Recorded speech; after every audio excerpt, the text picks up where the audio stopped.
forward with the second here. Paeroa heads the race leaders. Oh, and there are all sorts of problems. Oh, big carnage. Oh, straight to the barriers and through the smoke we come. What a crack! Oh, a crack! Oh, a crack!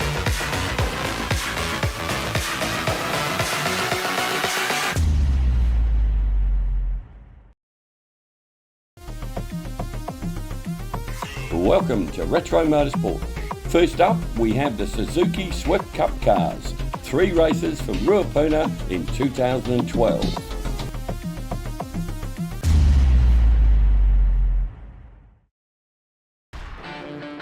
Race 1 for the Suzuki Swift Sport Cup lines up with AJ Lauder and Chris Cox off row number 1. From row number 2, Wellington's Jamie Gaskin alongside Tapo's Mark Gibson, the championship leader.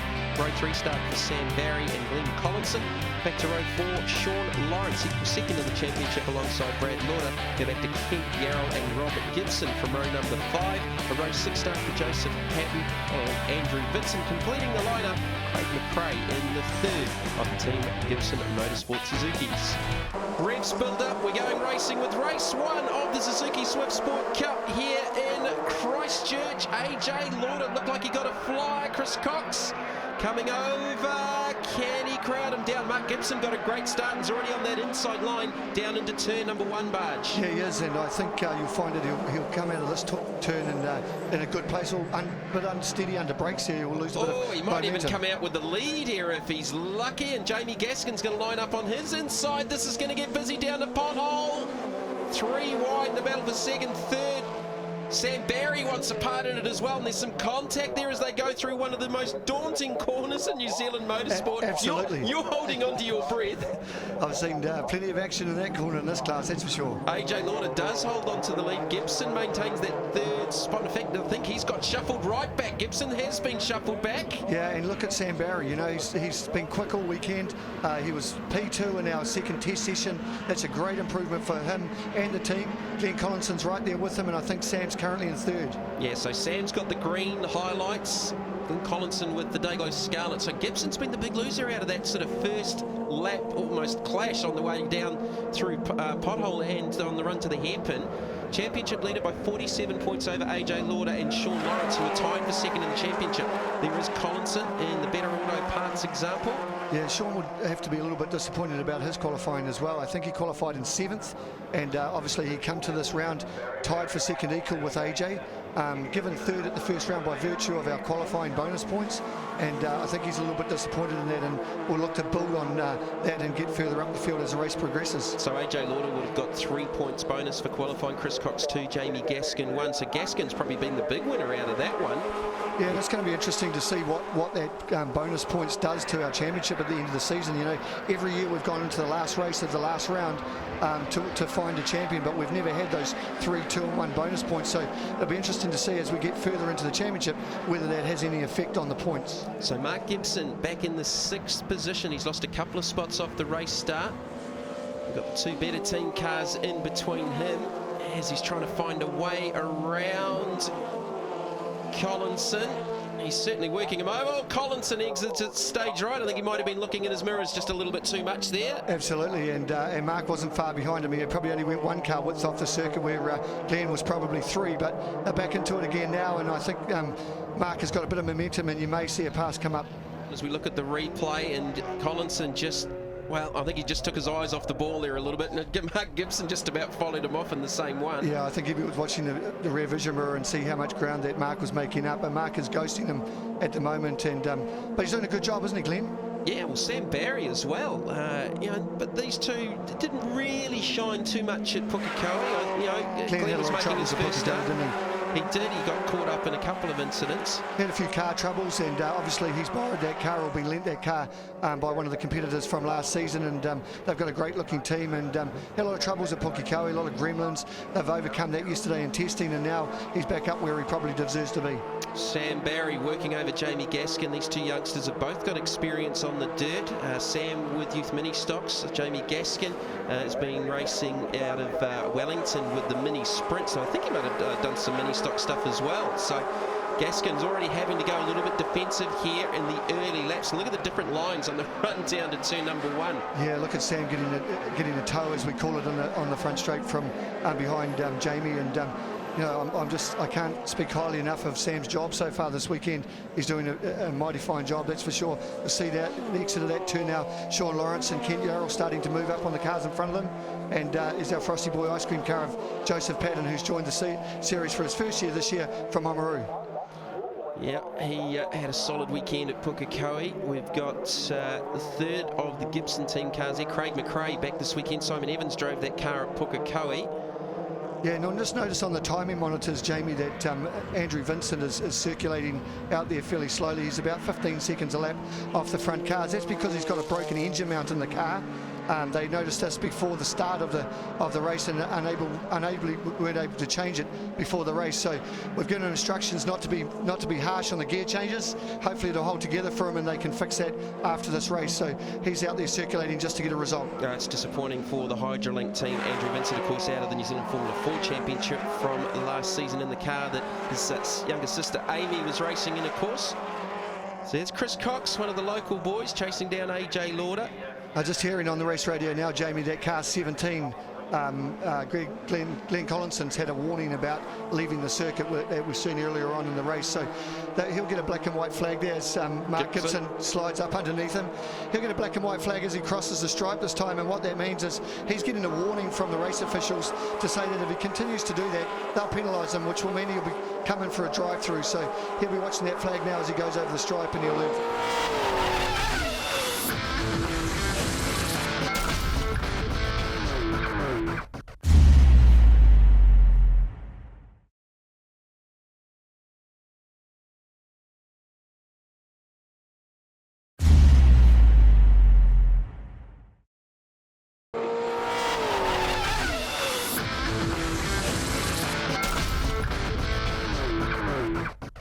So there's been a fair few of them warned in this race with just a couple of laps left to go. Now the fastest lap is a 1:43.718 set by the race leader. That's about 6/10 off the track record set back in November 2008 by Graham Smythe. So we're a little bit off lap record time, but it's a little bit hotter here this afternoon from what we saw in qualifying this morning. Yeah, absolutely. You know, we were right on lap record time in qualifying, but I think the temperature's got something to do with that. And you know, these guys are doing a great job out front, aren't they? So where do you start your tyre pressures in a race like this? It's all Sean Lawrence up the inside of Collinson. He doesn't get the job done. Where do you start your tyre pressures at? Where do you expect them to come in at as a premium? Okay, we'll start the tyre pressures in the mid-20s. Can't tell you exactly where it is, Jamie, because everyone's listening, but in the mid-20s, and we're aiming for an early 30s optimum tyre pressure. So, you know, temperature has a lot to do with that. So anything outside of that, you'll adjust above or below. I mean, if obviously it's not getting tyre temperature, it's not doing, the tyre's not doing enough work. That's right. Yeah, we will, and it's really important that we get that right. So we learnt all of that in the testing on Friday. We've got information from years previously at the same circuit, so we start there. Then we get the tyres up to that temperature in practice, and then what we do is we let them sit and cool overnight, and then we check them in the morning, and that's their resting pressure. Okay, so that'll be the pressure that the boys and the engineers have generally started at the start of this race, and the tyres will build as the laps go on, as the heat comes into not only the tyre but the wheel because of the brakes, etc. And we'll get that up. And here's the last lap board now as we... Wait, one to go, and Chris Cox has actually closed that gap down to 0.8 of a second. He's picked up probably a good second over the last couple of laps. So do you see a difference? Can the drivers notice a difference between 1 and even 2 PSI? Yes, yesterday we got a young guy in the field we talked about earlier on, Joseph Patton. It's his first season. We changed his tyre pressures by 2 pounds. You know, the average person wouldn't notice 2 pounds. In the front yesterday, we lowered it by 2 pounds because he was complaining of understeer. And he said to us he could feel the difference in the car. So what we turned around and did then is we put the tyres back to where they should be, and we actually made it right height. Oh, Sean Lawrence! He's gone for a big excursion. That's all four wheels off the racetrack for about 80 metres. Yeah, absolutely. So going back to what I was saying there, so after that we put the tyres back to where they were, and we actually made a ride height change in the rear, which is a similar to dropping the tyre pressure, just a reverse way of doing things. And he feels his car now is a lot better than it was. And Joseph's doing a really, really good job. And, you know, he's right down into the 45s now, and he was here at a club meeting last week and he was doing 46s, so he's going forward, which is the right thing. Well, that's great. Someone that young can, you know, notice those changes. AJ Lauder, well, he's almost a veteran in the category. He started at, what, 12 years of age? Yeah, in our first season, round one, Pukikawi, AJ Lauder put his car on P4 at 12 years of age. So, you know, that family, the Radishich family, as Nano and Granddad have really looked after him. But look at Chris Cox. He's made up all that time, and he could challenge for the lead before we get to the checkered flag. Well, he's not far away. AJ got a great run out of the final corner. He will hold on to it. He won one single race last season. He's going to equal that tally already inside the first two rounds of the championship with a race win here in race one at Powerboats Hills Raceway. So AJ Lauder opens his account for the 11-12 championship with a race win ahead of Chris Cox, Jamie Gaskin in third, ahead of Sam Barry, Mark Gibson, Glenn Collinson, with Sean Lawrence, Kent Yarrell, Rob Gibson, and Craig McRae completing the top 10. Start 2, finish 2, too easy or what, Chris? Yeah, we're just going to catch AJ. We've got the pace towards the end of the race, so we'll do some changes and, yeah, reverse grid next. So it's all about who can make up the most positions. Any problems for you out there? What was the track like? Oh, it's gripping up out there. The sun's come out, so we've got a few changes to do, but yeah, fingers crossed we'll keep moving forward tomorrow. Race 2 for the Suzuki Swift Sport Cup lines up with Andrew Vincent and Brad Lauder off the first row with the reverse grid start. Joseph Patton and Craig McRae from the second row. Row 3 start for Rob Gibson alongside Castrol Scholarship winner Kent Yarrell. And it's back to Sean Lawrence in the Liquorland colours alongside Glenn Collinson. Row 5 start for Mark Gibson, championship leader over Sam Barry, who was strong in the first race. Jamie Gaskin and Chris Cox are next to row 6, and AJ Lauder lines up off the rear of the grid.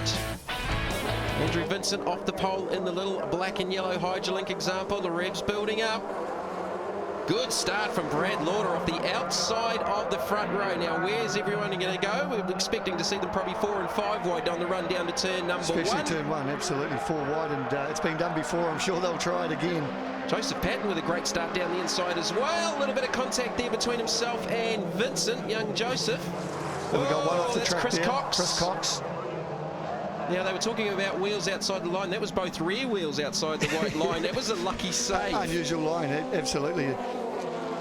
It's Glenn Collins, Sam Barry sliding onto back of, that'll be Craig McRae in the third of the Team Gibson cars. Sean Lawrence way out wide in turn 10 once again. He's on the speedway cushion right out there in the boonies. And it will be Brad Lauder leading through to the hairpin. This is frenetic in the opening lap. And you know, the quicker guys from the back want to try and get the job done as early as they can, because they've only got 8 laps to try and get their way through to the front.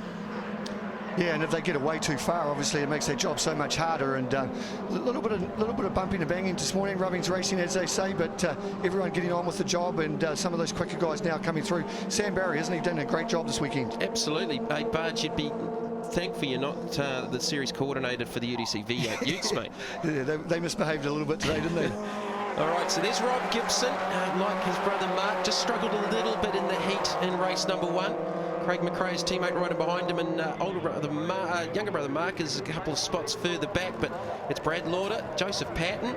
Joseph Patton's doing a good job. He spent last weekend here at a club day just learning the track, spent a little bit of time with a driver trainer, and he's really happy with the way he's moving forward this weekend, and he seems to have picked up sort of a half a second a lap each time he's gone out, so it's always good to move forward. Sam Barry had a good run in the first race with a 4th place finish. It was AJ Lauder, Chris Cox, Jamie Gaskin and Sam Barry. Certainly the young guns dominating in the early part of this championship. Lauder with a very wide line down into 1 as Vincent's going to the outside the long way around. Patton didn't make that easy, but he's obviously showing he's not out there to muck around as Vincent goes wide off the exit of the track, has a quick look to his left and sees Rob Gibson lining him up on the inside. Through to pothole, hold your breath, side by side. I can open my eyes now? Yeah, absolutely. We said watch for Rob Gibson at the start of the race, and he's doing a really, really good job. He's moved from 9th into third now, and looking to improve on that as the lap progresses. So there's Sam Barry in the Bell group number 71.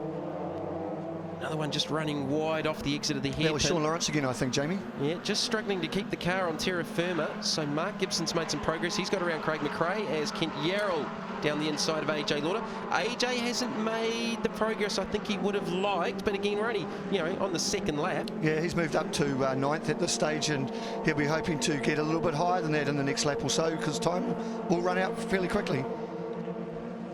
So the championship battle going into the round as we look at a replay here, and that's definitely exit stage right for Sean Lawrence. A little bit of damage there on the left front guard, so hopefully that wasn't caused for the wrong reasons, and Sean gets back on the track and joins back the race in last place. So Andrew Vincent just in behind Barry there to take a drive through. Be interesting to see if he takes it on this lap. He's see the cone stuck under Sam's car there. He's obviously picked that up off the track somewhere. But Andrew Vincent's got about a lap to take that drive-through penalty. If he doesn't, well then the officials don't take too kindly to that, and he'll be talked to a little bit after. I'm sure he'll see the notice at the start-finish line and come on in, or his dad might give him a call on the radio and get him in as quickly as he can. Sean Lawrence in the pits, as that was Mark Gibson and Patton just having a little bit of a dispute there, and another one, and up and over goes the Frosty Boy Suzuki. Oh no, that was a big crash, wasn't it? Wow. That was a big incident. There was a couple of pieces of contact setting that up. We were red just flag. about... The race has been red flagged, Jamie. Just about to talk about Sean Lawrence in the pits. Here's the replay. Mark Gibson down the inside. Didn't look like a lot of room. Sam Barry also involved in the background, and up and over. A second hit for good luck to keep it back on its wheels. So it could have been a lot bigger than that, as we said, only go over once. Oh, that is a nasty moment, and then more contact off the exit, which actually probably helped settle the car back down. He got a bit of a hand going into the corner, which unsettled the car, and then he got another hand as he was sideways, and that's obviously propelled it over. And then he got a third hit as it come round and straightened him back up to land back on its wheels. So the car's going everywhere here, isn't it?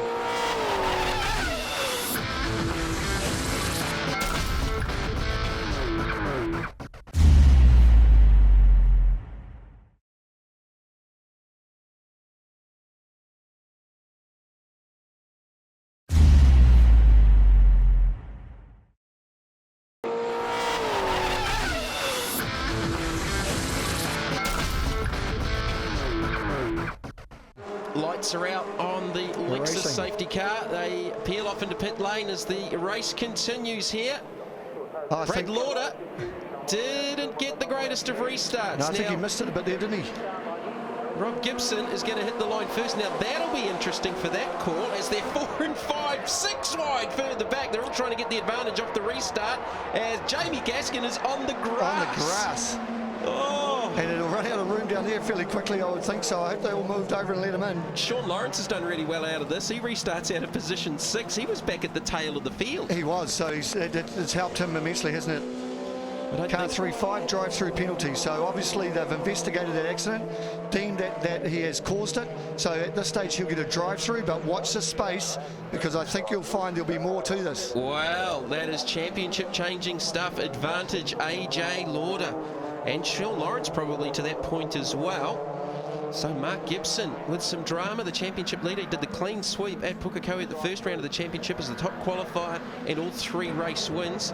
Got the extra bonus points for being the top qualifier as well. So a drive-through penalty for Mark Gibson. We believe Andrew Vincent still has to take his drive-through penalty. I think I just seen him in the back of the shot a second ago going through and doing that. So he's actually come in twice because he thought he could take it when the race was red flagged, and he couldn't, so he was stuck in pit lane. Sean Lawrence also started from pit lane, so he's got a great start, hasn't he? Absolutely, and he pitted to just right some damage to the left front corner of that machine, so he's done very, very well out of this.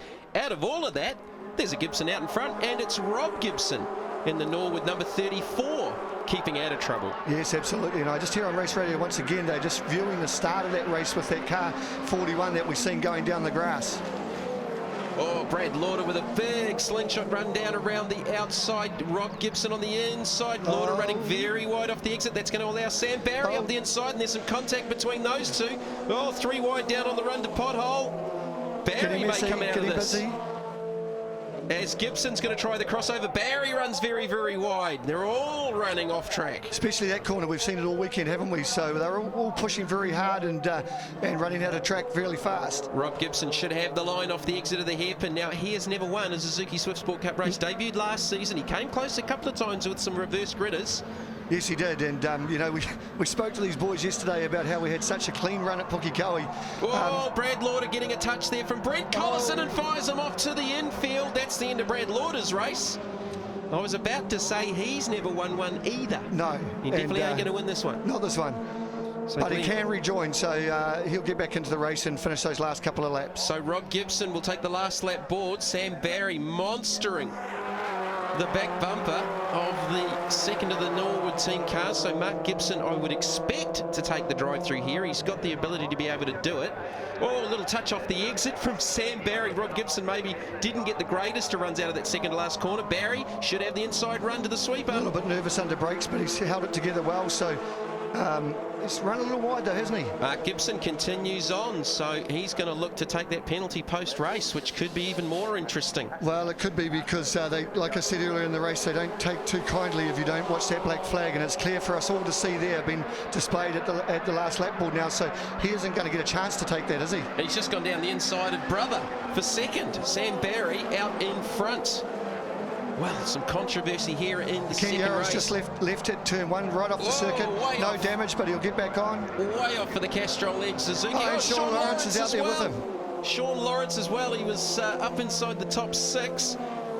Sean will be very disappointed because he had made a good comeback in this race. Well, I think your panel team are going to be doing some work after this race, heading into race number 3, Barge. I think it's going to be a busy afternoon, Jamie. You're dead right. Here goes Collinson down the inside of AJ Lauder. Now, AJ Lauder is up into the 5th spot, and I would suggest we will have a new championship leader at the end of this eventful race. Now, Sam Barry out in front. I don't believe Sam has won a race. Never won a race. Last season? No, never won a race. Generally has run in midfield. Got together with his new team this year. Qualified second on Friday, had a good qualifying session, good race yesterday, and now look, here he is in the lead. Well, Mark Gibson could be the spoiler here, but I mean, he's got a drive-through penalty, so at a minimum, I think post-race that's at least 50 seconds, but I think he's going to have some other issues. Rob Gibson back there in 3rd, which should translate to 2nd on track. I think Barry should hold on here. I think he should, and you know, Mark might also be in a little bit of trouble for not obeying that drive-through. He had plenty of time to do that drive-through, and the officials don't take too lightly to things like that. So he's coming in now. He is taking it now. You can't actually finish the race over the finish line in the pits, so this will not be deemed as his drive-through. All right, so Sam Barry, his first ever win. They're 3 wide in the fight for 3rd further back. Sam Barry's first ever win in Suzuki Swift Sport Cup. I think Chris Cox just sneaked into 3rd. Rob Gibson with a 2nd place finish. What an eventful race, but you've got to say congratulations to young Sam Barry, his first ever win. Sam Barry, the victor in race 2 for the Suzukis here at Powerboat Tools. From Rob Gibson, one of his best race results. Chris Cox gets on the podium for the 2nd race in succession ahead of Glenn Collinson, new championship leader, and we think AJ Lauder, Jamie Gaskin completing the top 6. Well, Rob, we just had a chat with your younger brother before that race. He's now in trouble, but happy days for you? Yeah, no, it was a very good race, thanks, Clint. The Norwood team just put it together perfectly, and happy with 2nd. You managed to stay out of all the drama? Yeah, it was a bit of drama in that race, but managed to keep it clean. Did you see much of it? A little bit in the rear vision mirror, yeah. It was good. Quite a laugh to watch behind, yeah. Well, 17-year-old, engineering student out of Hawke's Bay, Sam Barry, congratulations, mate, first win. Yeah, thanks heaps there. Stoked, eh? Absolutely stoked. What was it like? Take us through it. It was quite messy. There's a couple of crashes and I hit a curb and the whole car was vibrating real bad, so didn't think I'd make it, but stoked now. 18-year-old Joseph Patton from Oamaru. Take us through race 2 of the Suzukis. How are you feeling? Yeah, pretty gutted really. It was a good start to the race, and then I just missed 3rd coming out of one of the corners and got a bit behind, got in another guy, and that next corner was, I think what happened was I just kept getting pushed from behind until I went over really. It showed no mercy for me, so it's a bit disappointing, but bit of respect would have been good. A bit scary for you? Yeah, it was a bit scary. Yeah, definitely don't have to pay for any roller coaster rides or anything anytime soon, that's for sure. How are you feeling body-wise? Yeah, I'm feeling fine, just a bit peed off, that's all. What about the car? Yeah, it's looked better, yeah. What happened out there? Oh mate, it was messy. I was actually up to about 4th or 5th after three or so laps and didn't touch a single car. And then got a good run on the inside of Peyton and into going to the S's, and he just turned in big time, both corners. And I had it well and truly up both times, and he ended up going over. And it's just a joke, mate. It's just, and I got a drive-through penalty for it, and I'm not happy about it at all, to be honest. It's not taking into account anything whatsoever about racing room, and it's not good at all. But ended up the restart. My car wasn't too good, but I ended up getting back up to second. And I started way back, I think last again for the restart. So overall, we got to look at the positives, and obviously we had great speed in the car, and the car was going really well. So hopefully we'll get it fixed for the next one. Well, if race 2's in heading to go by, race 3 for the Suzukis is going to be a howler. AJ Lauder lines up alongside Chris Cox off the front row. Sam Barry alongside Rob Gibson for row number 2. A row 3 start for Wellington's Jamie Gaskin and Kent Yarrell. Back to Craig McRae and Glenn Collinson from row number 4. Then it's back to Sean Lawrence and Brad Lauder from row number 5. A row 6 start for Andrew Vincent and Mark Gibson, who's been in the wars. And another one in the wars, Joseph Patton in the 13th position. AJ Lauder and Chris Cox starting off the front row as we head down. Sean Lawrence pulls out into the middle, but it looks like AJ's got things under control down to turn number 1. Now let's talk about that list. Oh, the list is huge. It really is. We've got 5 cars that received driving standards penalties from race 2. There were 8 investigations, and 5 of them resulted in penalties, and those penalties went to Bradley Lauder.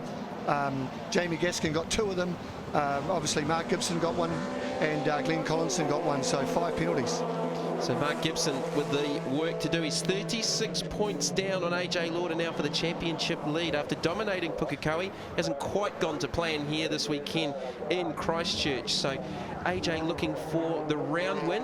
The gap between Chris Cox and Mark Gibson is just 17 points in the battle for second overall, and it's even tighter for the round win with just 3 points covering Lauder, Cox and Sam Barry. Yeah, it really is. Obviously Chris Cox and Sam Barry are tied going into this race, and Chris, being a local boy, is looking for a good result, but obviously AJ he wants to win the round as well and cement his lead in the championship, so watch with interest.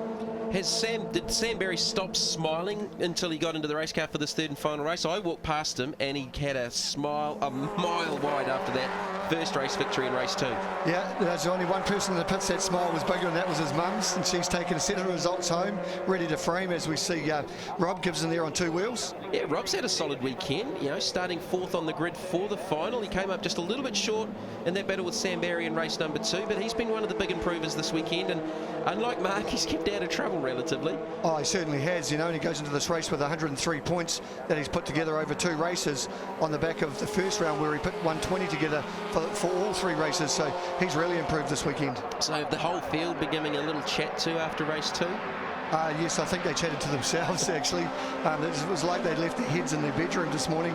But yeah, that was not really a record that we'd be proud of, to have that many penalties in one race. Yeah, there was a couple of false starts as part of that, and one of those was Jamie Gaskin. He's there in the roadies colours. He's got the left front headlight blacked out with some race tape.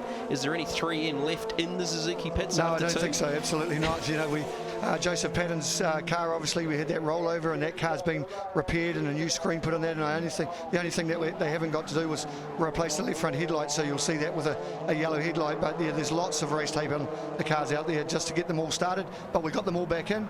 Great work from the Better Forward Parts team of Sam Barry and Glenn Collinson, helped with the Patton car, and all the competitors always help when the chips are down like that, and we got them all back, which is great. Sam Barry and Rob Gibson were side by side off the hairpin through to the first sequence of infield corners. I walked past AJ Lauder's pit. They were putting a radiator in the front of their car, so maybe a little bit of luck after that second race for the championship leader. A little bit of luck, and Kent Yarrell had the same issue, obviously with frontal damage, and they had a hole in the radiator in their car as well. So there's a little bit of late repairs done before this race. I think the Patton car was having a wheel alignment when we got the 3-minute call, but that's out there, so it's good as we see another car leave. Speaking about there, yeah, it was Kent Yarrell in the Castrol Edge Suzuki. As Rob Gibson and Sam Barry continue their battle for 3rd and 4th. AJ Lauder leads from Chris Cox. again, we're back to sort of sunny conditions here this afternoon. It's been a changing weekend of weather. We've got a lot of wind here, obviously, which is really probably hurting them off Paeroa up to the hairpin, but a big tailwind here, perfect for drafting. Oh, absolutely. And, you know, we've had hot, like you say, we've had cold, we've had wind, and that's reflected in the lap times. And as we look at the monitor now, the quickest time so far in this race is held by AJ on a 1:44.0. Yeah, 44.09. Oh, Chris Cox just eclipsed that with a 44.04. So 5/100ths of a second as Barry down the inside of Rob Gibson. Gibson's going to try the crossover. Nice clean racing from these two. Gibson should have the advantage under brakes to the hairpin. He's got Jamie Gaskin right up underneath his deck. Look, who's that off in the back? That is Collinson going gardening.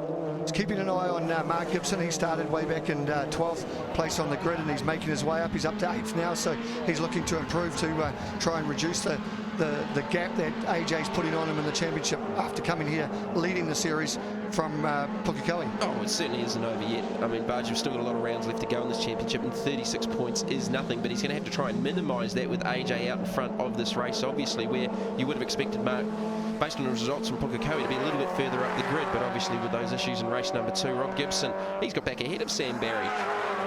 Yeah, we would have, but it's racing as they say, and you're right, 36 points is nothing when there's 228 on offer at each race weekend, and we've still got, you know, the best part of 4 rounds and 1 race to go. Take that stick, Gibson trying to hold on to that 3rd spot, and it's a big queue in behind. 43.85 for Lauder, 43.83 for Chris Cox. The gap is 0.6 of a second as Barry's got an inside run here on Rob Gibson, and if he's not careful, Sean Lawrence will sneak up the inside of them all. He's going to get it, and Mark Gibson comes to the party as well. Oh, that was Barry going off, running wide. He's held on to it though. He's going to keep it out of the gravel trap. No, he drives through it. He's got out the other side, but he's a long way off the race circuit. That's a shame for Sam. He's had such a great weekend, and he'll put his head back into it and settle down and get back into a pace. And now we see Sean Lawrence off at turn 10 again. You know, it's happened all weekend, hasn't it, at that place? Here's the replay. 2 side by side, 2 deep. Little clash there between Lawrence and Barry. He did a good job of trying to save it. You could still see the smoke coming off the front wheels as he had his foot hard up the accelerator, trying to get some drive back and keep the car on the circuit. But it's racing. He's going to look to the outside, maybe the crossover down through turn number 1. You wouldn't have thought he was close enough. No, you wouldn't, and he's got, you know, the best part of 3/4 of a lap to do it, and AJ slightly wide there, and he's on the bump. He's going to give it a good go, isn't he? Yeah, Chris has got the opportunity. Can he get up the inside of pothole? And they trade passes at the same part of the racetrack. 2 consecutive laps. Chris Cox back into the front, back into the round lead. Yes. It's as close as this. Yes. I mean, we saw this basically at the end of the championship at Taupo, as we've spoken about over the weekend, and that's what it's all about. It's the way one-make racing is supposed to be. Nice and close and competitive, and you know, I'm surprised at the size lead that these 2 guys have got over the rest of the field. The best part of 10 seconds and 9 laps is pretty good, isn't it? Yeah, Mark Gibson took a 10th out of them in that last one, but I think he's going to run out of laps 9.9 seconds down the road in 3rd, but that's a good recovery for the former championship leader. A little bit of understeer there for Chris Cox. Will it be enough? Lauder's going to line him up. Well, Cox certainly not being too defensive. Nice, tidy exit line off the second to last corner. Lauder's going to look to the outside, the possible crossover. Oh, he's right out off the edge of the circuit. There's no more tail left there, was there? No. I think we're going to see our local hometown boy win his first championship round. Chris Cox, last lap board, 1 to go. Can he hold on? He got a great run out of the final corner. There's some big battles further on behind. I think Rob Gibson's under some pressure from the 2 black cars of Kent Yarrell and Jamie Gaskin, the respective roadies and Castrol cars. As they cross the line side by side, I think they have both got ahead of Rob Gibson. So that'll cost him a few points for the rounds, but Kent Yarrell, he's doing a good job. He's doing a good job, and Sam Barry's just behind Rob Gibson, so that's a good recovery from his earlier racing incident. Yeah, that's a huge recovery for Sam Barry. So the last lap And Chris Cox hold on from AJ Lauder for the round win. AJ Lauder will consolidate the points lead. Mark Gibson's going to lose a further 15, which would put the lead out to 51 points heading to Tauranga for the third round of the championship. It looks like Cox has got things under control here, can't afford to make a mistake. Just thought there for a moment he'd run a little bit wide, just a slightly different line to AJ off the carousel. You know, if it finishes like this, also, Jamie, you're going to see that Chris Cox will now only be 2 points behind Mark Gibson for second and third in the overall championship. Well, that is very, very close. I'm excited heading to Tauranga. Chris Cox looking for victory. Just trying to remember, he had 3 race wins last season. Looking for his first race win of the 11-12 Suzuki Swift Sport Cup. And his first round win is also. Yeah, his first round win, and on home ground too. This is going to be a special victory for Chris Cox. He'll take out the victory and the round victory here at Powerboat Tools Raceway in front of a home crowd. He's flashing the headlights in celebration. AJ Lauder finishes in second and is the new championship leader heading to Tauranga Park in the deep south in Invercargill. Chris Cox with the victory from AJ Lauder. Mark Gibson salvages something out of the weekend to maintain second in the championship. Sean Lawrence, a fighting fourth place finish ahead of Wellington's Jamie Gaskin and Taupo's Rob Gibson, followed by Sam Barry, Brad Lauder, Kent Yarrell and Craig McRae. Well, congratulations, Chris Cox, getting a round win at home. Oh, it's great. You know, all my friends and family are around, and to get the round win with them around is brilliant. Tell us a bit about the weekend. What was the reason why you had a bit of speed out there? Oh, we were up there in practice, and we've just stayed consistent all weekend. And it was pretty tight going into the last race. I knew I had to win it, and we got the win, got the round win, and it's been great racing out there. It's a bit like last year. I think you really had some good speed in the South Island tracks. Yeah, I'm pretty familiar with them. We had it just working towards getting fast at all tracks and coming home with a great season result.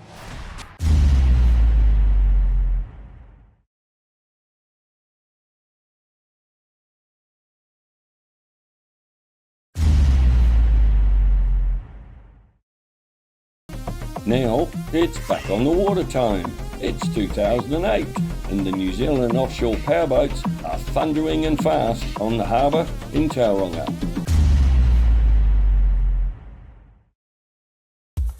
From Wellington, the Cougar Marine Inex Metals New Zealand Offshore Powerboat Series headed to Tauranga for what is always an exciting round.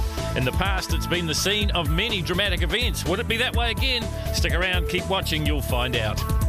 Sleepyhead had been the dominant force in superboats. Would they do it again? Or would Fairview Windows and Doors finally live up to its potential? Found some potential things that we can do, but unfortunately, out finding them, we've done ourselves a wee bit of damage. So today's just going to be trying to get across the start line, get those 75 points and just see if we can last out the race. It's been a very long couple of days. We rushed back and worked Thursday night rebuilding a gearbox, and we didn't finish on the boat until 2 o'clock last night. So there hasn't been much sleep in the last 2 or 3 days. Pretty positive with that we can match it with Sleepyhead, but it just won't be today.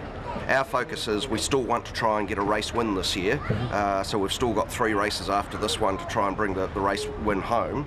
We're not expecting to finish today, to be perfectly honest, but what we'll do is we'll try and get those 75 points, and we can still do some training basically, and look, we could nurse it all the way around and it could break 100 metres before the finish line, so we might as well go out and try and get some race experience. For Dave Aldridge and Grant Smith in Addictive Racing, the season had been one of frustrations, with engine problems dogging them.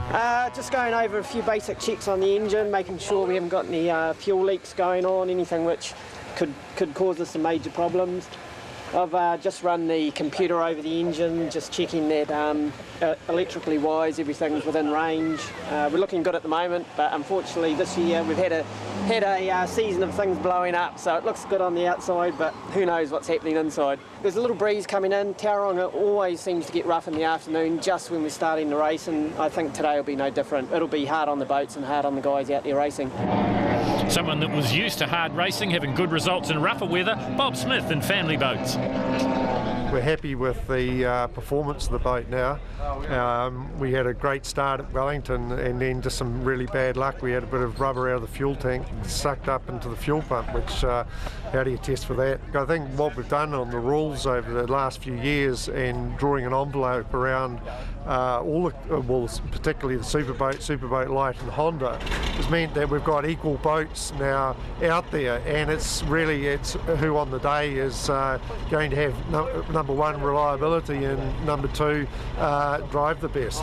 For the points leaders in Superboat Lights, Kelly Smith and Travis Thompson, their dream season continued. It's a tight course, so we've gone for our trusty old propellers that we run. They've got some good acceleration times, which is going to be the key today, getting out of those corners and getting to whatever speed you can quickly.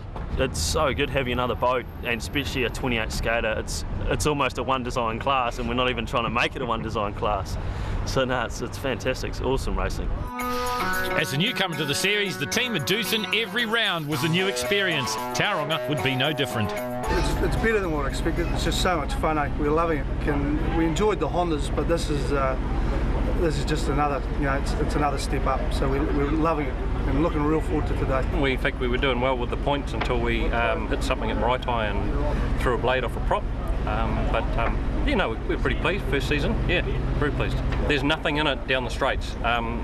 We've got to get our head around getting it around the corners. That's where we're a little bit off the pace getting around the corners, but speed-wise down the straights we're there. So yeah, we're getting there. The dominant boat in the Super 60 class was Finance Point, Mark Diggleman and Craig Parsons. 3 wins from 3 starts, missed 1 round and still managed to stay on top of the leaderboard for the 60 mile championship. The boat's an Oki manifold design, designed in Sweden. I have the rights to sell them throughout New Zealand. They're a bat boat. They're 5 times world champion. Well, you can't beat buying technology, and that's what we found is the easiest thing to do. The design underneath, Oki's patented the design. It's 22% more efficient than a normal V-bottom boat, and it's designed for rough water. The rougher the better. It doesn't come up like a lot of V-bottom boats come up when you hit waves, where this actually goes straight ahead. So the scene was set for some fantastic racing here on the Inner Harbour in Tauranga, and our thanks to More FM, Tauranga City Council and Mark Diggleman Car Sales for round 5 of the Cougar Marine NX Metals New Zealand Offshore Powerboat Series. Tauranga always provides drama. A few years ago, it was the turn of Mark Smith. 2 years ago, it was Warren and Scott Lewis. Who would be the lucky candidate this time round?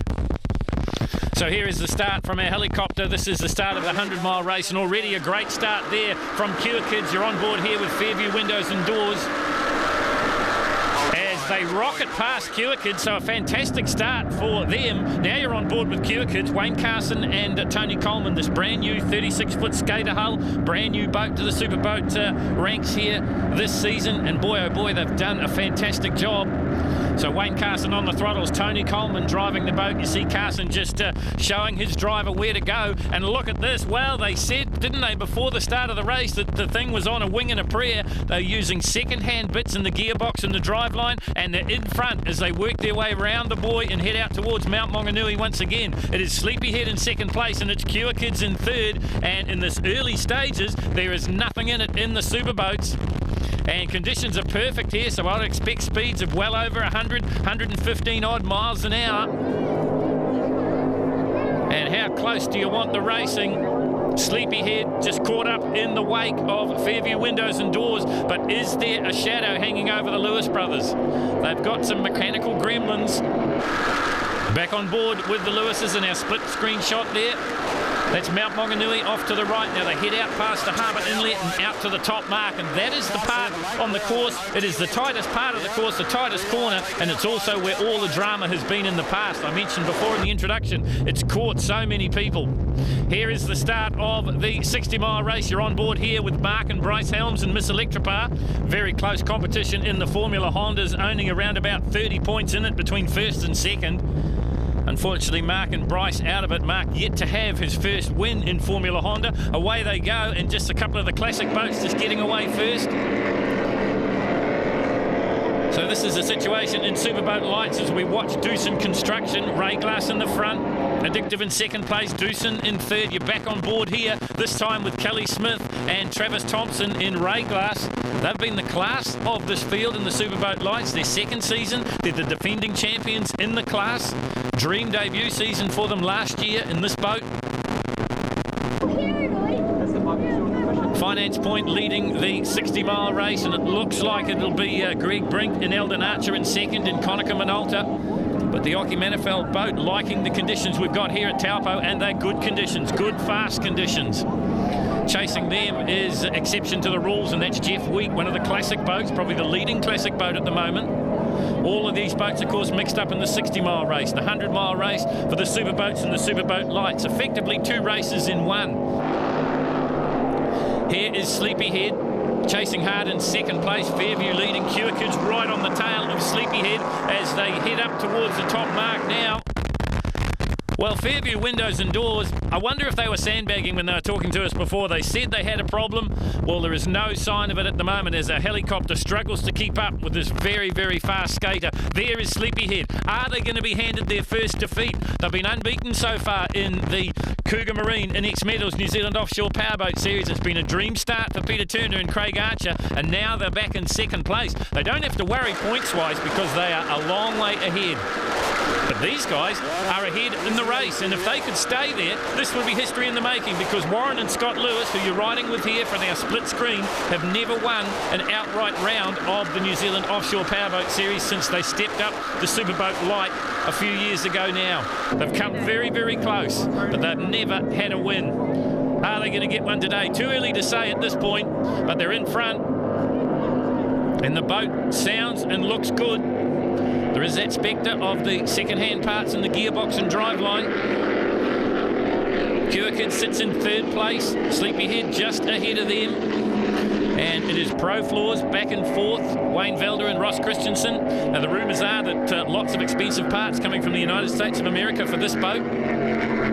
But we know from bitter experience that the boat likes it a little bit rougher than this.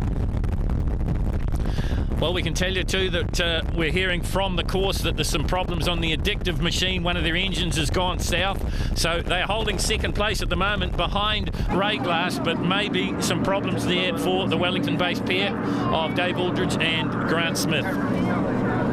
There is Ray Glass, Kelly Smith and Travis Thompson, points leaders as we move past the halfway point in the Cougar Marine NX Metals New Zealand Offshore Powerboat Series. And there is Addictive. Just listening for the exhaust note, just sounds like maybe they're only running on 1.5 engines at the moment. We'll keep an eye on their progress or lack of it.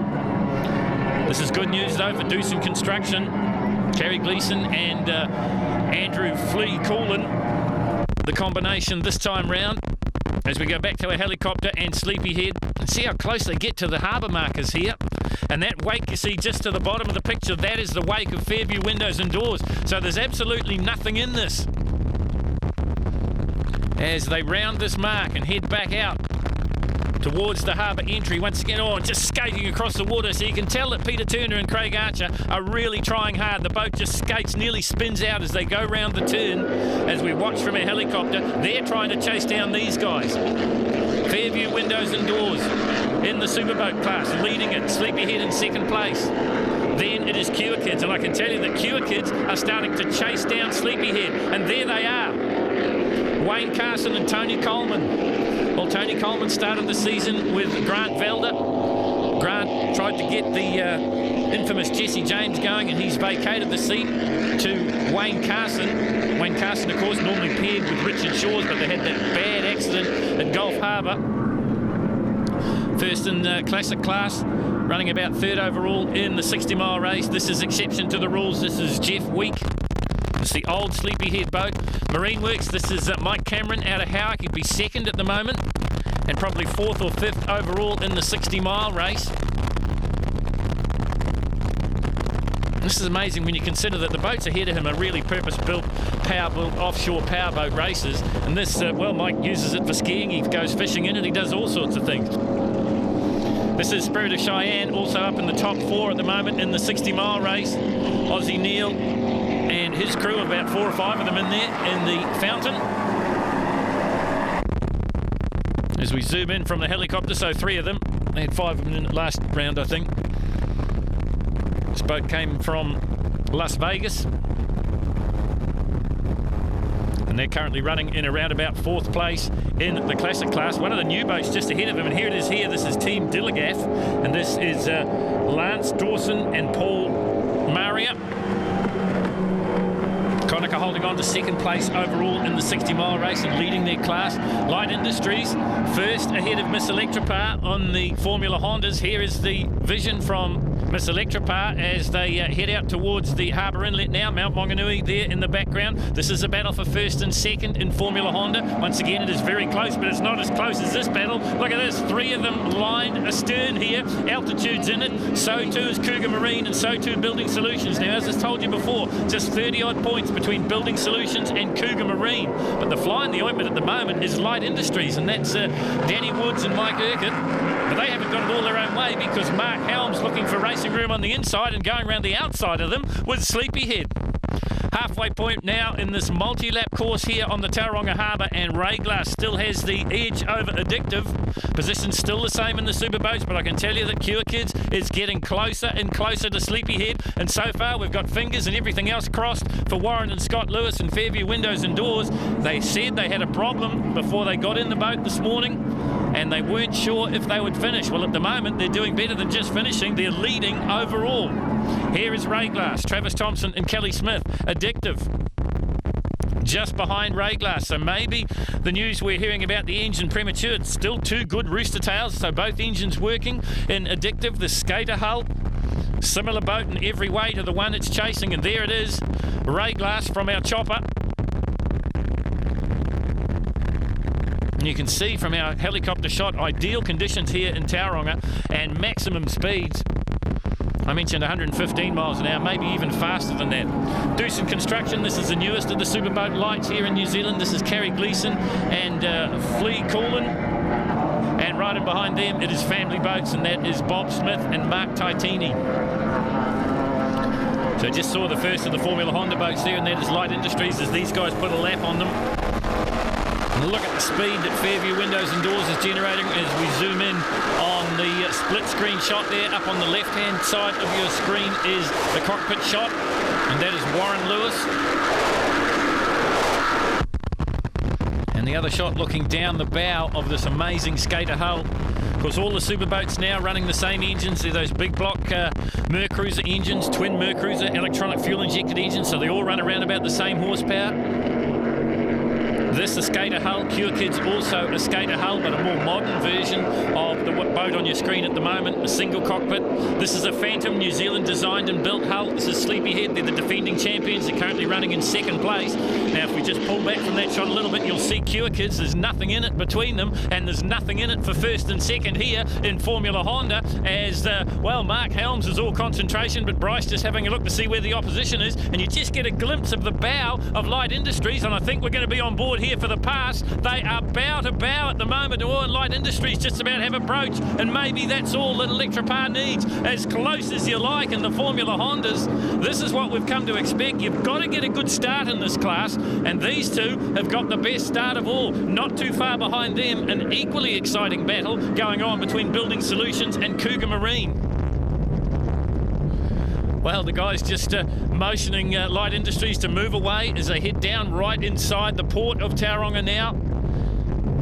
This left-hand turn, then they'll head out towards Mount Maunganui and out to the harbour inlet. And look at this, Electripar down the inside. That is the pass for the front in Formula Honda. And have they made it stick? I think they have as we go back to our helicopter shot. This is Rayglass. They're leading the Superboat Light class. Kelly Smith, all concentration, talking all the time to her throttle man. That is Travis Thompson. Kelly and Travis both starting in Formula Honda, the inaugural season of Formula Honda. Travis with his brother Carl, and Kelly with Matt Hopkins. Matt Hopkins now is with Mikey Smith, and they're one of the contenders in the championship. Well, these guys are contenders in the championship as well, but it's in the Superboat Light class. This is Gary Gleeson and Andrew Coolin in Doosan Construction, and not too far behind them, Family Boats. So this is the closest round of racing we've ever seen for this season of the Cougar Marine NX Metals New Zealand Offshore Powerboat Series, and it's close in the 60-mile race as well. Finance Point leading at the moment, just about to put a lap on Team Diggerlath, Lance Dawson and Paul Maria. There is the new boys, if you like, in the 60-mile race, just struggling under the rougher conditions as they head down in towards the inner harbour.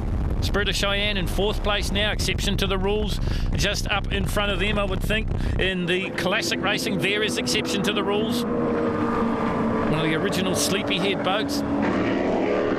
Top Line Builders running in the same class as Finance Point, but they're a long way back. They're about 7th overall at the moment. This is Tim Beetham and John Hack. And there is Marine Works coming 2nd in the classic race and probably in the top 5 of the 60-mile race. And just behind them, Tim Fellows in Stealth Powerboats with that very distinctive sounding engine.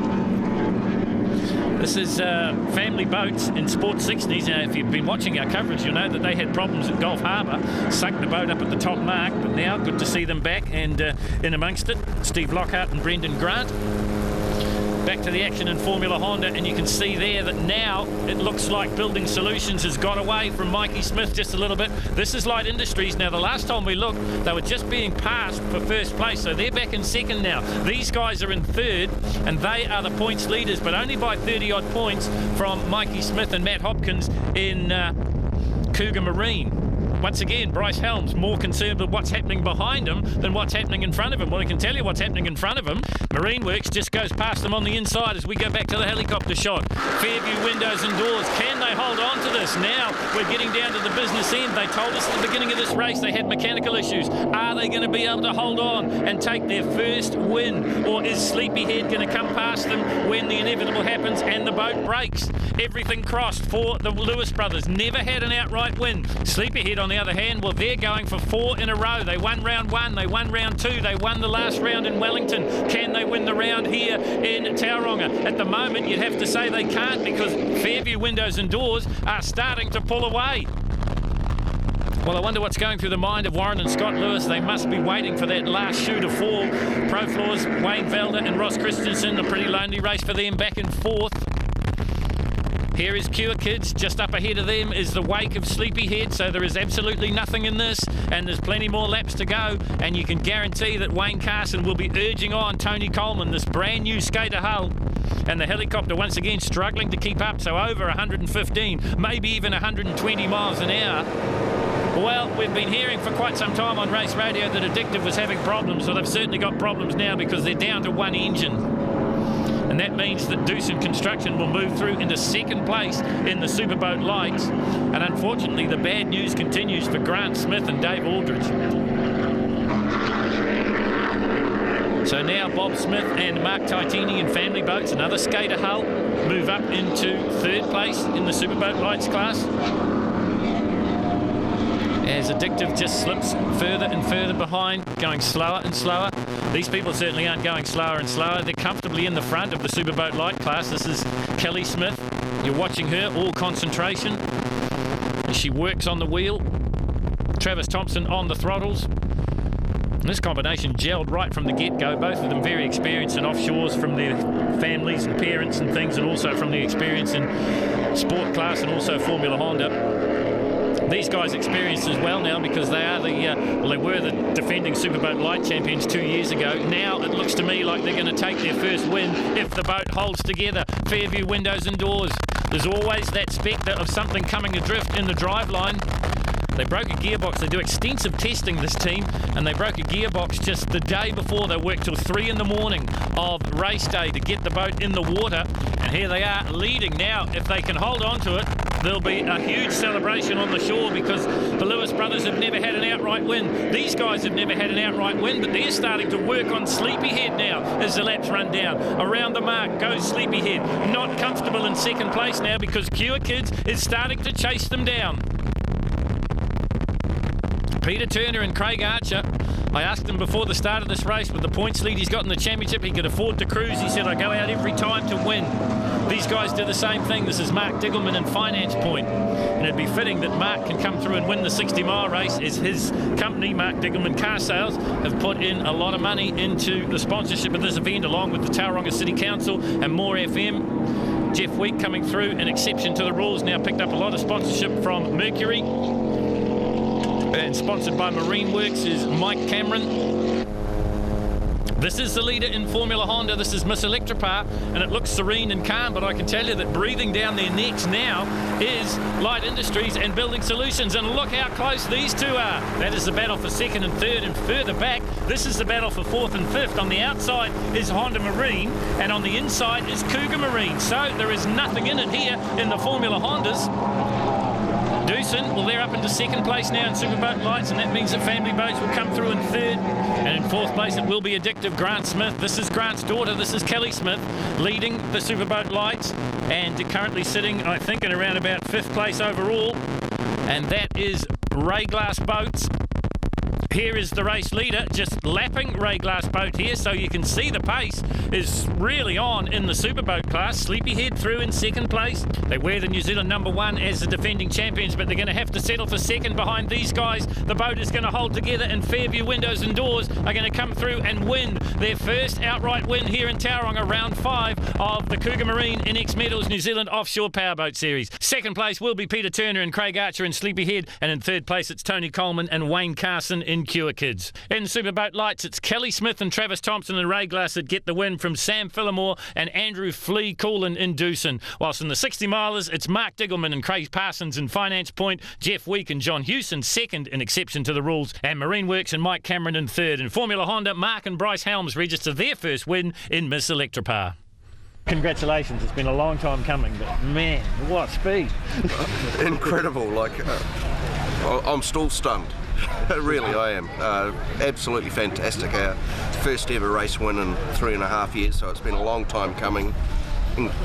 Absolutely unexpected, but we burnt the midnight out oil last night. The team worked through until 2 o'clock in the morning to get the boat here today on an absolute wing and a prayer, and Lady Luck was shining on us today.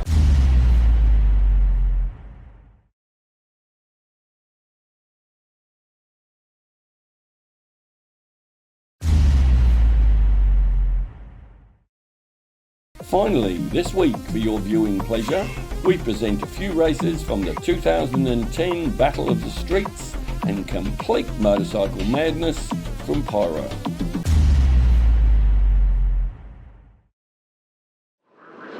Radio Hauraki bring you the post-classics Forgotten Era pre-82. 76 is Chris Sales on the XR500 Honda. Watch for number 3 though, that's Sean Donnelly on the big Kawasaki, but it's Sales that will lead them round the kink and into the Bike Rider magazine turn for the first of 6 times.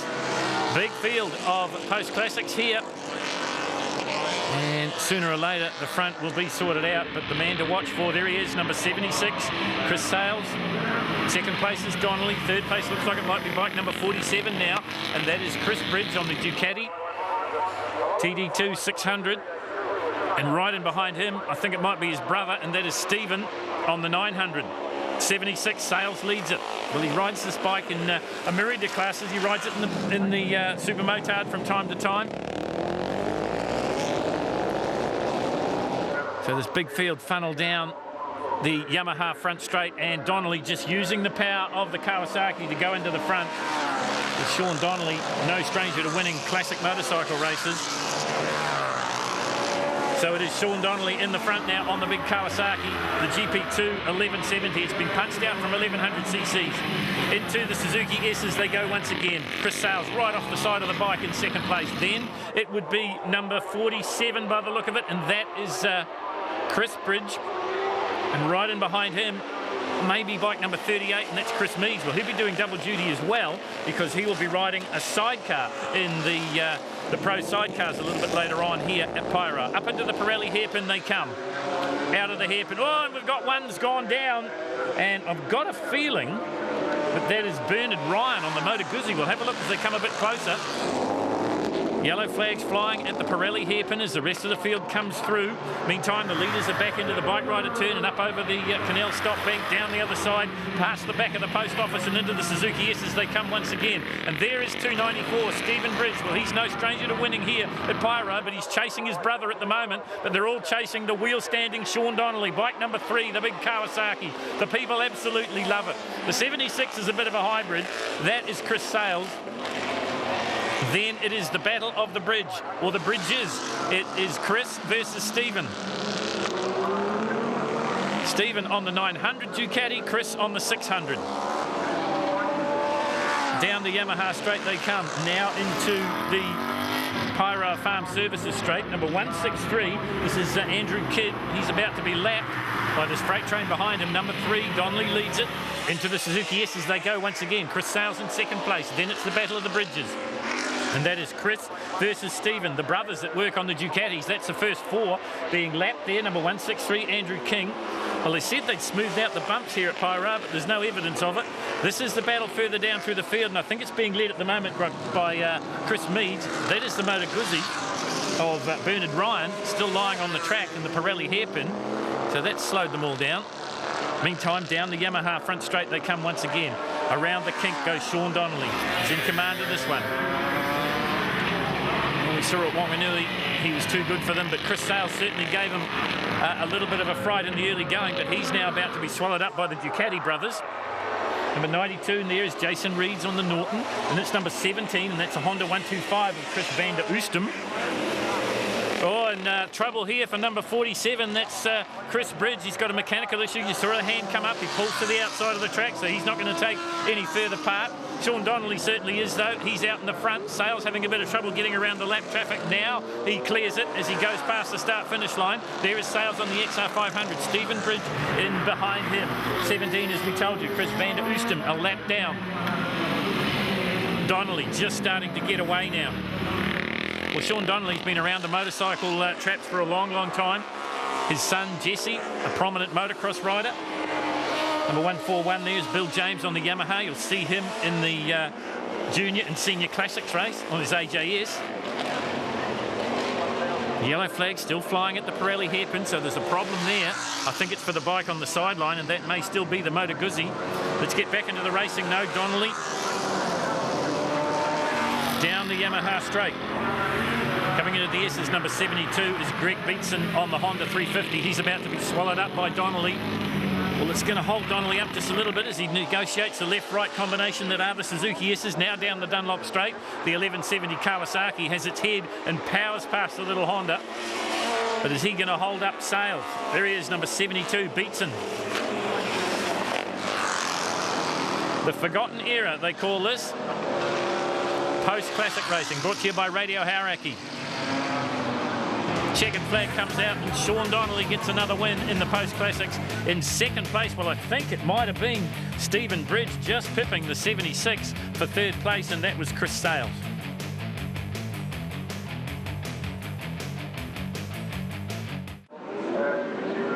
Well, this is the Formula 2 race brought to you by Suzuki, and essentially it's a 600 sports production class, and Jared Love blasts off the line on a 600cc Honda. Adam Chambers and Nick Cole get together on the Kawasaki's as they head down into the Bike Rider magazine turn for the first of 6 times. Have a look out there for Carl Morgan, he's in the field as well.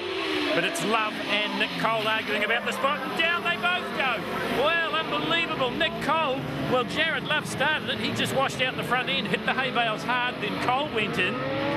No sign of movement yet from Jared Love. We'll keep an eye on that as the race continues. No, it doesn't. Ambulance on the course, so the red flag comes out and the race is stopped. Well, you've got to hope for Jared Love, and there he is. He's sitting up, so that's good news because Jared Love has had terrible, terrible bad luck here in Paeroa. Nearly died 6 or 7 years ago, and then the last couple of years here he broke both legs. This is the restart for Formula 2, brought to you by Suzuki, and it's a Suzuki on the front row, and it's number 23, Carl Morgan. On the RCM Coleman Suzuki GSXR 600, but it's the Kawasaki of Nick Cole, I think, is going to lead them into turn 1. We wait to see as they come over the stop bank. It's still Morgan. Well, in 2006, he was the Pro Twins champion. He led a Suzuki 123 on his SV650 Suzuki at the time. This, though, the RCM Coleman Suzuki. It's the GSXR 600. It's the sports production bike. Nick Cole in behind him. Then it's Adam Chambers. Number 100, have a look for Andrew Hardesty. A bit of a blast from the past. Hardesty making a comeback here at Paeroa. Also making a comeback, and you'll see him later on, of course, the king of the streets here at Paeroa, and that is Tony Rees. But this is Carl Morgan making the most of his time in the sun. Nick Cole chasing him hard, and what a revelation Nick Cole has been this season. From his debuts at Wanganui, when he posted the second fastest Super Pole time on a 600cc machine, to chasing James Smith in the 600 sports production class. It has been a fantastic season for this young man. He tells me he wants to go to the Isle of Man. It's something he's got to do, he said. He'd love to win all the races here at Paeroa. To do that, though, he's got to go past Carl Morgan. Morgan on the 23. Ray Clee doing the spanner work on that 600, so it'll be fast. 94 going through there. Dave Manuel on the Suzuki. The front three just clearing out. Have a look there for Craig Frethy too, number 33 on the Honda.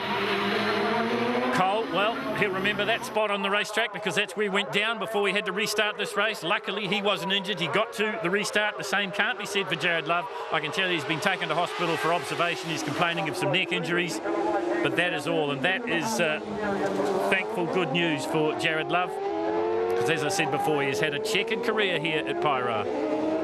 Well, we have been plagued by accidents today in the beautiful sunshine, the 19th running of this prestigious street race. There's number 94, David Manuel. He'd be about 5th place. Right in behind him, Paul Dobbs on the Triumph. Change in the front running, though. The number 5, the Red Devil Racing, Kawasaki, New Zealand. Nick Cole leads it now. Carl Morgan's not going to give it up without a fight, though. They go streaking down the Dunlop Straight. This is the back straight, if you like, here at Paeroa. Over the second of the bumps, which is William Street, then into the Woolworths turn before they go right down the gearbox and hard on the brakes for the Pirelli hairpin. Oh, Nick Cole nearly throws it away. Well, he did that on the first lap of practice. We were setting up the cameras and things for the television coverage, and we saw Nick come down and he washed the front end out and dropped the machine, and he very nearly did it again there. Well, it's been a troubled time for Nick Cole. He crashed in lap number 1 with Jared Love. This is the restart of the Suzuki-sponsored Formula 2 on the famous Hacksaw circuit. And once again, for 19 years straight, the sun is shining. It is scorching hot here at Paeroa, and the action on the track is just as hot. 5, Cole leads it. 23, Morgan in 2nd place. Kawasaki versus Suzuki. Over the William Street bump they go. Here is the battle for 3rd. And it's 94, Dave Manuel right in behind him, Adam Chambers from the Hawke's Bay. Then it's Craig Frethy by the look of it on this Honda. And then behind him, I think it was number 196, and that was Paul Dobbs. Meantime, 1 lap to go here for the Suzuki-sponsored Formula 2, race 1 of 2 for them. It's a great ride coming from Dave Manuel. Great ride too coming from Nick Cole, but we've come to expect it. Training in the off-season, he's shed something like 20 kilograms. His dad says he's more focused than he's ever been before, and he's in the winning mode. He'd love to take a national title, and he's got to temper his riding with that in mind, because next week they go to Manfield for the penultimate round of the Castrol Power 1 New Zealand Superbike Road Racing Championship. Cole has a look behind him. He knows that he's got a cushion on Carl Morgan. The victory wheelie from the man from Hamilton. The Red Devil Racing's Nick Cole on the Kawasaki wins it. Carl Morgan goes across the line in 2nd place. And in 3rd place, it was a real battle, but I think it went to Dave Manuel from Adam Chambers on another Kawasaki.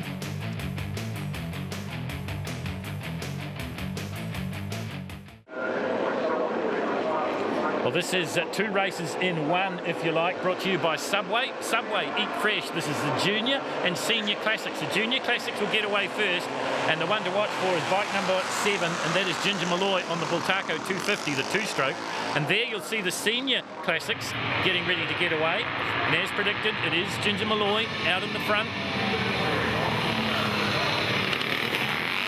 2nd place man looks like it might be number 141, Bill James on the AGS 350. We'll get a look at him. Seniors get away now. Warren Marsh, the best of them, number 135 on the Max Norton. Following him, number 51, Rob Chappelle. As we go back to the front of affairs, and it is the Bultaco, the 2-stroke out of Spain with the ex-Bultaco factory rider on it. This is Ginger Malloy. What a servant for motorcycling this man has been. He's been ordered, or awarded, I should say, the Freedom of the Streets at Wanganui. That happened just a couple of years ago. And he's in command of this one. And look at this, he's just extending that lead. Last time we looked, it was Bill James in 2nd place. Nev Nicholson is in there as well. He's on a Jawa. And that's interesting, we've got the course car on the circuit. That may just be the first intervention car for the seniors as we go down to complete 2 laps. 7, Huntley's Ginger Malloy, an international citizen where road racing is concerned. He's run Grand Prix, he's run world titles, he's run up through the Asia circuit. He got awarded a very prestigious medal at Phillip Island just a couple of years ago in the big classic meeting over there. He's too good for this junior field. He's stretching his lead now. 2nd place looks like it might be number 212 now, and that's Andrew Drake on the Velocette. There he is. And right in behind him, number 53, Paul Carr. And Bill James is in there as well on the AGS, and also Ken Page, by the look of it, number 291. So they're all fanning out to try and battle over second place, but there's no doubt about the race winner.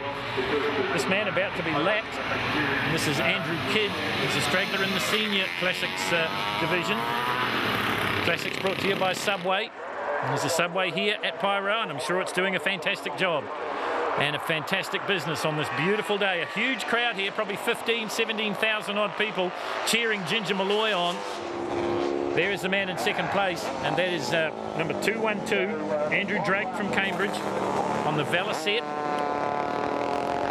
Just looking for the first of our senior runners. I'm pretty sure it'll be Warren Marsh, number 35, on the Manx Norton. Haven't seen him in the shot yet as the laps run down here. Interesting to see if the seniors can in fact catch the juniors. There's the second man, Andrew Drake, in third place now. It's back to Bill James on the AJS. So heading down towards the Suzuki S's. And if anything, they're starting to reel in Ginger Malloy. Well, he's not a young man anymore, but he certainly looks fit. I talked to him before this race started, and I asked him how many times he's been coming to Paeroa. This is the 19th running, and he said, oh, it must be 10 or 11. Comes from just down the road in Huntly. Number 7, Ginger Malloy. Second place, Andrew Drake. And look at the lead these two have got. They've just extended away from Paul Carr and also Bill James and Ken Page. Here's the battle for the minors.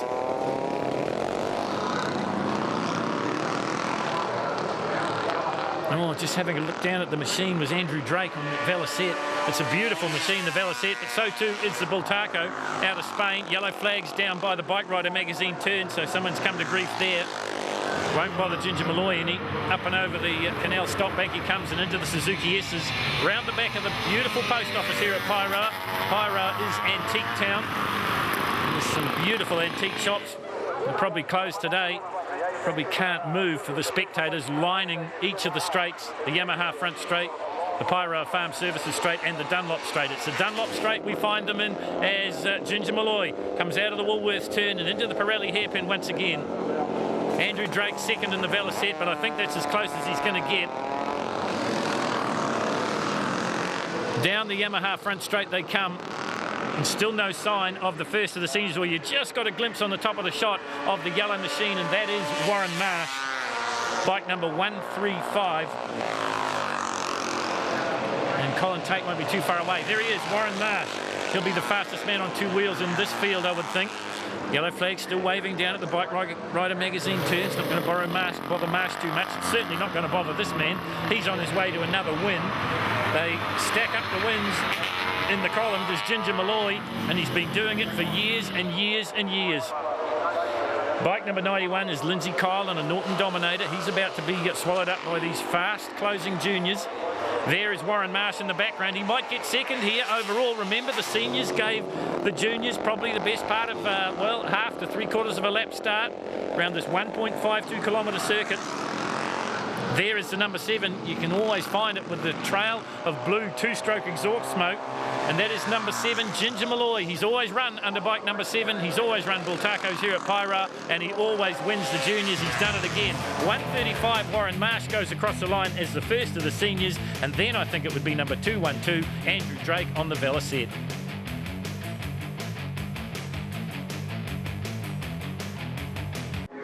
Eternal New Zealand Artesian Water bringing you the post-classic sidecars now, and the ones to watch for are down there on the right-hand side of your screen, and they get the very best of the starts, and that is Andy Scrivener and Steve Bryan. Second place looks like it's Joanne and Neville Mickelson as they head out of the kink and into the Bike Rider magazine turn for the first of 6 times. Have a look too for the 74, they're always crowd pleasers.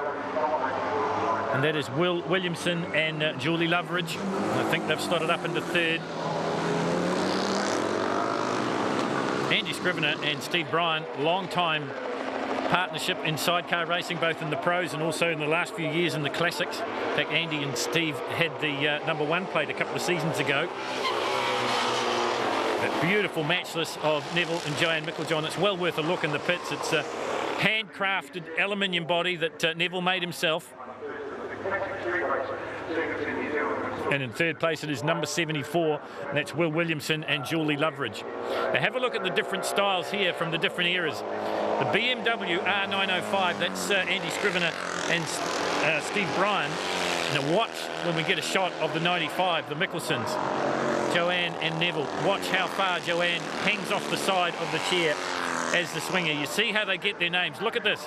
She nearly puts her head in the curb. Unbelievable gymnastic skill from Joanne Micklejohn. But unbelievable speed from Andy Scrivener and Steve Bryan out of Taupo on the BMW, the Classic. This isn't their Soulsby, this isn't their Pro Rig. And I talked to Andy before this race and he says he just loves riding this machine. There's not quite the pressure of the open sidecars. This is the post-classic sidecars brought to you by Eternal New Zealand Artesian Water. And it's a two-horse race as they come out of the Pirelli hairpin, and all the sideways action in the world from Will Williamson and Julie Loveridge. Well, they're known for that at Wanganui. They were a bit subdued this year. I think they put new tyres on the machine, couldn't get it as sideways as they wanted to. You'll see some action here at Paeroa.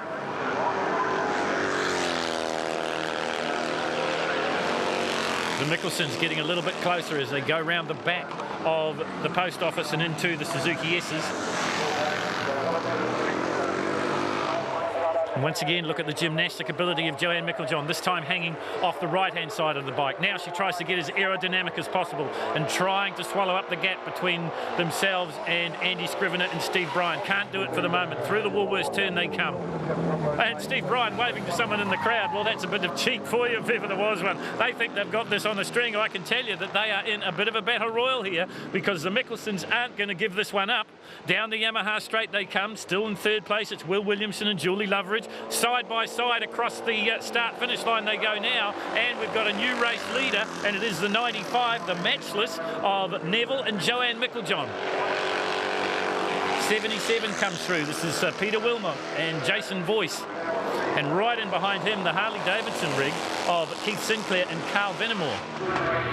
So a little bit of a battle going on for the minors, but look at this, the new race leader. And once again, Joanne just getting as malleable, as gymnastic as possible, off one side of the bike, back onto the other side. Steve Bryan doing the same thing for Andy Scrivener, but they know they've got to knuckle down now if they want to win this one, because the Micklejohns have got the nose in front. They've got a sniff of the victory. Through the Woolworths turn they come.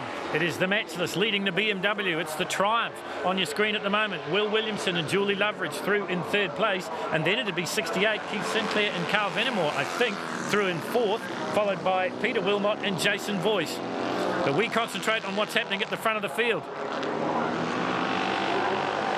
Joanne Micklejohn leans right out, stacks right out like she's on a trapeze on a yacht. Down the inside, though, comes Scrivener, breaking it around about the 80-metre mark on these old sidecar machines, but he gets the job done, and he leads it as they head back down to the Suzuki S's once again. Now, are they going to come back? Well, we've got lap traffic in the way, and, well, Paeroa looks pretty wide. It's a bit narrow when you've got sidecars competing, and that's what we've got here. You see there that the matchless closes up the gap between the 165. That's Andy Scrivener and Steve Bryan. Steve Bryan very animated as the swinger with Andy Scrivener. Oh, the 77's got problems. That's Pete Wilmot. But we watch this enthralling battle as they come down the Yamaha front straight towards the flag position once again. Scrivener and Bryan lead it.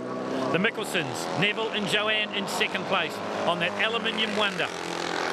The matchless leading the Triumph. That's the man in third place, Will Williamson and Julie Loveridge. Out in front, it's the BMW. And third is a distant third. There they are there. And in fourth, it's the Harley-Davidson powered rig of Keith Sinclair and Carl Vennemore, bike number 68. And you see the hand come up from Jason Boyce. He knows they're in bother. And we've got another leader change. Well, we've been looking back through the field. It is the Mickelsons back in the front. Well, they said they wanted to put on an exciting race for the big crowd here at Paeroa, the Battle of the Streets, the 19th running here on the Hacksaw Circuit. That's exactly what they're doing. 95, Joanne and Neville Mickelson in the front. Steve Bryan doing the swinging for Andy Scrivener in second place through the Pirelli turn for the last time, is it? They are side by side. The Mickelsons take the outside line, down the inside, the straightest line possible. It's a straight out drag race. Will it be the BMW or will it be the matchless? It's Scrivener and Bryan have got the nose in front. Checkered flag comes out, and it is Crivy and Brian get the win. In second place it will be number 95, and that is Joanne and Neville Mickelson. And in third place it would be number 74, and that's Will Williamson and Julie Loveridge. You wouldn't bother riding your own sidecar knowing a guy like Andy. He can really pedal, and I just feel so safe with him. So, yeah. Attention all competitors. Sucker.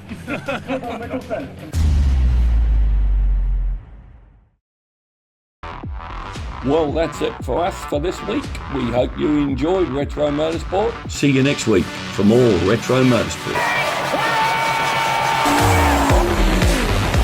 You'd have to say as we're back on board with the circuit here at Paeroa. Here's the race leaders. Oh, and there are all sorts of problems. Oh, big carnage. Oh, straight to the barriers. And through the smoke we come.